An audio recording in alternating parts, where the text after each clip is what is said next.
Antv gulung tikar ya. Sedikit kita kulik-kulik ya. Kulik-kulik ya siapa pemilik Antv. Antv itu dulu boomingnya itu ketika memutar film Mahabharata, yaitu seingat saya itu pun salah satu film favorit saya ketika masa istirahat atau masa-masa pemulihan otak saya. Itu Mahabharata, itu Antv begitu melejit ya, mungkin meraih keuntungan yang sangat besar sehingga mampu mendatangkan artis-artis pemain Mahabharata atau serial-serial sinetron dramanya India yang sempat juga rame itu Sahir Seks sama Ayu Ting Ting. Ya mungkin masa-masa jayanya masa-masa ketika memutar film India ya. Nah, kita kulik sedikit. Kalau belum beralih ya, yang ownernya itu kalau nggak salah siapa itu, Ardi Bakri. Ardi Bakri ini siapa? Anaknya Abu Rizal Bakri. Istri Ardi Bakri siapa? Nia Ramadhani. Nia Ramadhani yang menjodohkan berpasangan dengan Ardi Bakri siapa? Raffi Ahmad. Ya. Masih ingat Ardi dan Nia ini pernah kena kasus narko ya, penjara berapa itu, 2 tahun atau berapa itu. Ingat kasus lumpur lapindo itu di Jawa Timur? Nah, itu masih ada hubungannya dengan perusahaan bapaknya ya. Dulu belum banyak yang punya HP ya, jadi bisa lolos sensor ya, nggak diusut kenapa bisa terjadi kebocoran pipa gas dan bagaimana warga sekitar bisa dapat ganti untung dengan layak apa tidak. Kita belum bisa memantau ya saat itu. Kalau mungkin itu kejadian di era sekarang ya mungkin bisa dipantau, bisa dikritik ya, bisa untuk membantu juga para korban lumpur lapindo. Itu kalau nggak salah menenggelamkan berapa desa itu ya, banyak itu. Nah, ya di sini kita bisa mempelajari ya, semua ada masanya, semua istilah kata orang Jawa semua ada wancinya.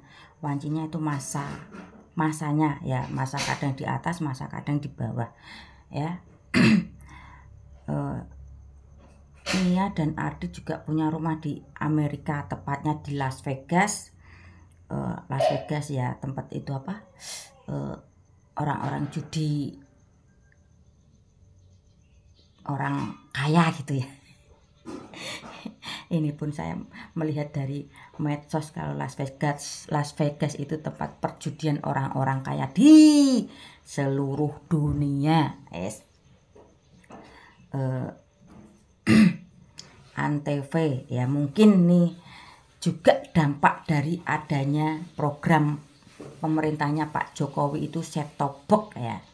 Ya, dengan adanya set top box itu kan stasiun-stasiun TV lokal itu kan bisa masuk, bisa dinikmati sama masyarakat ya. Dulu ketika belum ada set top box kan TV cuma ada berapa itu, TV Indosiar, MNC, TPI, SCTV, Trans 7 ya, TVG ya, nggak ada ya, mungkin kurang lebih 10 itu kan TV nasional. Ketika ada set top box hampir berapa itu, 30 kalau nggak salah ya, bisa lebih itu ya.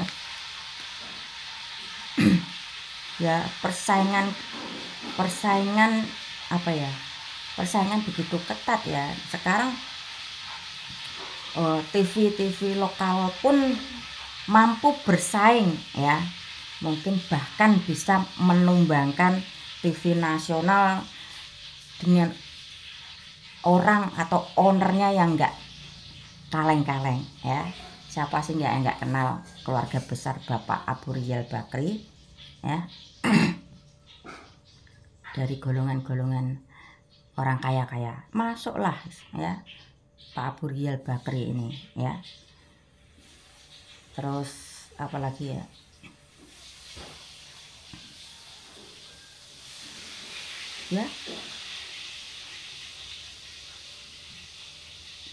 itu sedikit tentang Antv dan siapa owner Antv, sedikit kulik-kulik keluarga Pak ARB ya. Ini story saya ini ya. Emang benar semua ada batasnya, semua ada wancinya. Sekuat apapun ya kita berusaha, kalau memang sudah waktunya ya akan turun, akan jatuh ya. Ya dulu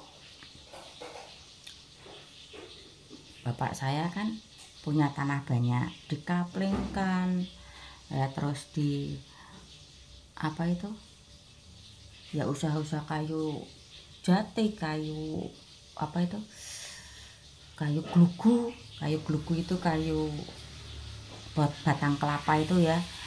Nah gagal, terus usaha udang bago ya, karena jauh dari tempat tinggal saya ya akhirnya ditipu, ambyar. Usaha ayam potong karena dipermainkan bandar, maksud saya bandar yang punya pakan vitamin dan anaknya ini. Sistemnya kan gini ya, saya nggak punya modal, cuman titip modal misalnya 2 juta gitu ya. Nah saya pergi ke yang punya usaha ayamnya atau pakannya ya. Misalnya ginilah, kita balik, Anda punya modal 2 juta, datang ke saya ya, Mbak, saya punya uang 2 juta, saya mau ternak ayam. Nah terus saya mencukupi dari ayamnya, dari pakannya, dari vitaminnya, dari nanti ketika panen saya yang beli lagi ya, saya permainkan di situ ya. Ketika nanti ayam belum masa panen itu harga melejit, tapi ketika ayam sudah mulai panen harga terendah ya. Itu seperti itu, saya kasih contoh seperti itu ya. Akhirnya untungnya nggak banyak-banyak. Dari 5 kali panen untung cuman 1 kali panen ya, miris jadinya, akhirnya hutang.